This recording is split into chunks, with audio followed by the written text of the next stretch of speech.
that she mentioned something about, how it feels very lonely, and I'm sure she's speaking for a lot of people who grieve.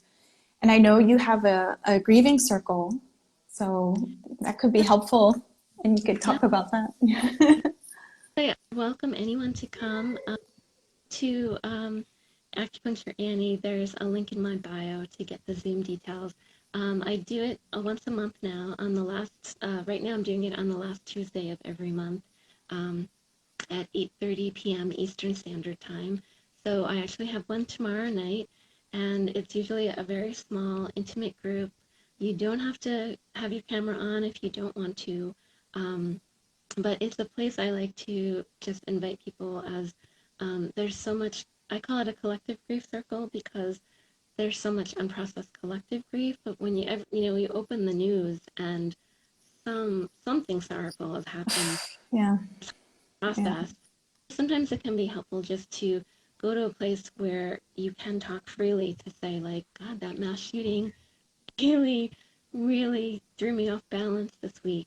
And to hear that other people are going through similar experiences, um, I sometimes will read maybe a poem that resonates or feels like I think like poetry is a good way to feel understood too, because this stuff is so universal and can be so beautifully expressed by songs or poems.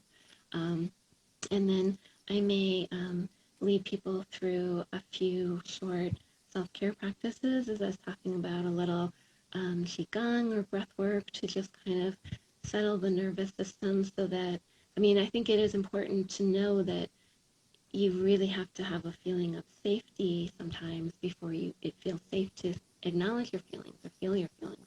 So sometimes the very first step is just to get grounded and get comfortable enough to notice what's going on, what signs your body might be giving you, tender places that need more attention. And then I go into, I let people settle into a comfortable place, and I start a guided meditation with some, um, I love singing bowls and tuning forks, and so I do a mini sound bath with a little guided meditation to lead people into a little more relaxed, peaceful state where sometimes messages can come through.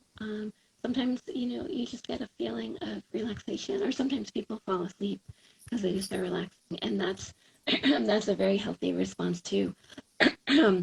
And sometimes I've had um, participants sometimes say that they heard from their inner child, they connected with a loved one in spirit, that they just got an image or a message that they felt came through for them. So I'm still getting used to the Zoom experience. It doesn't feel natural to me that like I'd love to be face to face and putting my singing bowl right on top of you so you really feel the vibrations go through you.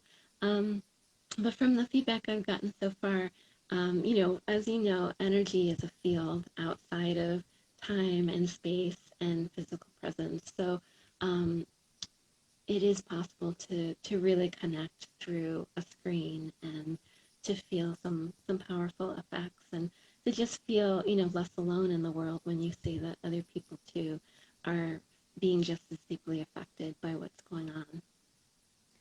I think that's really beautiful, and I love what you said about using poetry and then getting back into the body. I feel because I can disconnect from my feelings sometimes, and then with poetry especially, it can articulate or tease out something that I feel, but I'm not able to put into words, and then I feel connected again. I love that you use that.